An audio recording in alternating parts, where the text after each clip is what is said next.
Shalom Aleihim. Berjumpa lagi dengan saya pada perenungan hari ini tanggal 23 Maret 2024. Mari saudara, kita mengucap syukur kepada Tuhan di pagi hari yang ini yang selalu memberkati kita di dalam doa. Dan jangan lupa berilah senyuman dan sapaan kepada sesama kita. Kita awali perenungan pagi hari ini dengan tanda kemenangan kita. Dalam nama Bapa dan Putra dan Roh Kudus. Amin. Berkorban untuk berbuat baik dalam kasih Tuhan. Bacaan liturgi hari ini diambil dari kitab Nubuat Yeskiel 37 ayat 21 sampai dengan 28 dan Injil Yohanes 11 ayat 45 sampai dengan 56. Saudara-saudaraku yang terkasih di dalam kasih Kristus, kehadiran Yesus Kristus secara pribadi saudara, di mana secara politik dianggap oleh ahli Taurat para imam sebagai provokator di kalangan rakyat. Dengan kehadiran Yesus tidak sedikit menjadi daya tarik bagi masyarakat yang rindu akan kasih dan kebebasan. Rakyat menemu sosok yang dicari-cari selama ini di mana dapat membebaskan mereka. Sosok itu ada pada diri Yesus. Maka banyaklah yang menjadi pengikut Kristus. Ini membuat kegeraman di antara ahli Taurat dan para imam saudara. Begitu banyak orang Yahudi melihat dan merasakan karya-karya Yesus sehingga mereka menjadi percaya dan mengikuti dia juga. Tetapi ada yang pergi kepada orang-orang Farisi dan menceritakan kepada mereka apa yang telah dibuat Yesus itu. Lalu imam-imam kepala dan orang-orang Farisi memanggil mahkamah agama untuk berkumpul dan mereka berkata, apakah yang harus kita buat? Sebab orang itu membuat banyak mukjizat. Apabila kita biarkan dia, maka semua orang akan percaya kepadanya. Dan orang-orang Roma akan datang dan akan merampas tempat suci kita serta bangsa kita. Yohanes 11 ayat 46 sampai dengan 48. Apa yang harus kita buat? Dia membuat mukjizat banyak. Banyak mukjizat dan pengikut-pengikutnya. Dia dianggap nabi. Kita bisa kehilangan kehormatan diri dan bangsa kita. Ayo, kita bisa buat sesuatu untuk mencegahnya. Inilah yang ada di pikiran mereka yang berlawanan dengan Yesus.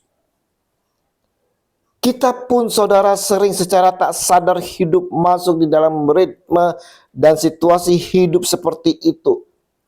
Kita terperangkap oleh emosi, nafsu, egoisme, kepentingan diri, martabat yang diagungkan, status yang dimuliakan, kuasa yang dibanggakan. Kita tidak dapat melihat kebaikan-kebaikan orang lain, keberhasilan, kesuksesan. Kita lalu antipati kepada mereka yang sukses, yang berhasil. Kita mengatur siasat dengan mengorbankan seseorang, dengan memotong jalan hidup orang lain. Kita takut kehilangan pamor, kehilangan pengikut, kehilangan kekuasaan, kehilangan mata pencaharian, dan kehilangan sosok pribadi yang memenuhi diri kita. Dan sosok itu mampu menarik perhatian orang banyak, sehingga menjadi percaya dan mengikutinya. Tak sedikit pula saudara yang terkasih mereka yang tersisi mengadakan persepakatan untuk bagaimana caranya menyingkirkan lawannya itu.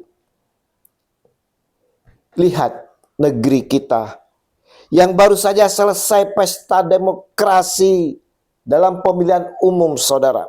Kita lihat pula bagaimana hasilnya yang kalah mengadakan persepakatan untuk melawan yang menang dengan berbagai cara. Semuanya ini dilakukan guna memenuhi ambisi, keegoisan, keserakaan, sehingga menghilangkan kasih.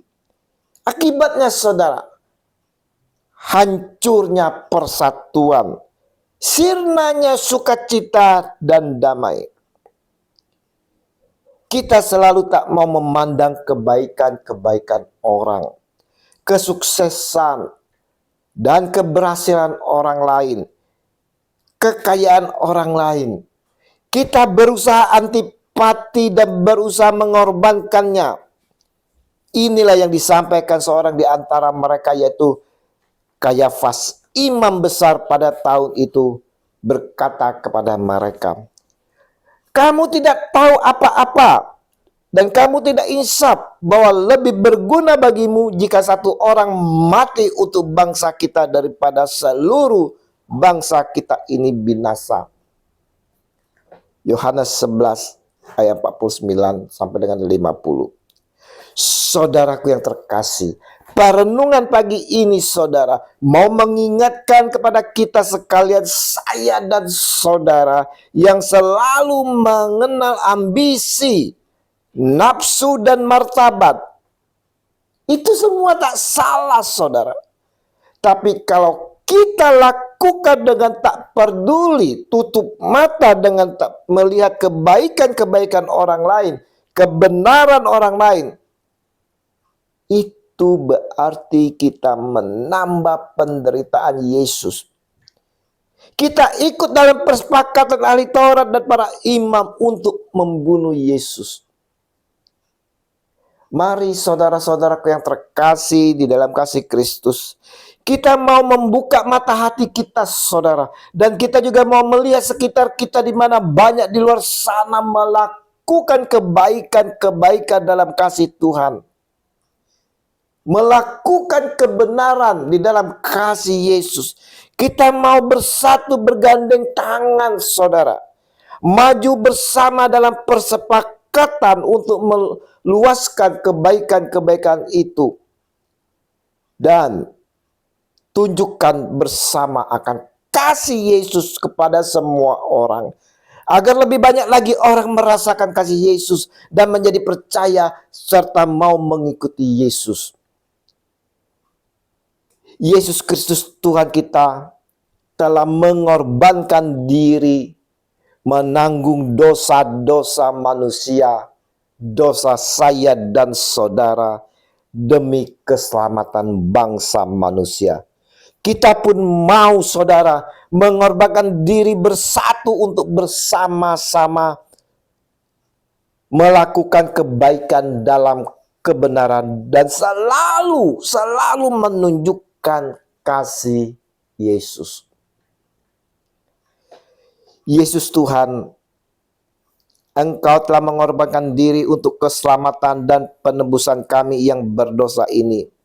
Mampukan kami dalam kuasa Roh Kudus, agar kami pun dapat mengorbankan diri kami dalam melakukan perbuatan-perbuatan kebaikan di dalam kasih-Mu, kini dan sepanjang segala masa. Amin. Dalam nama Bapa dan Putra dan Roh Kudus. Amin. Shalom Alaikum.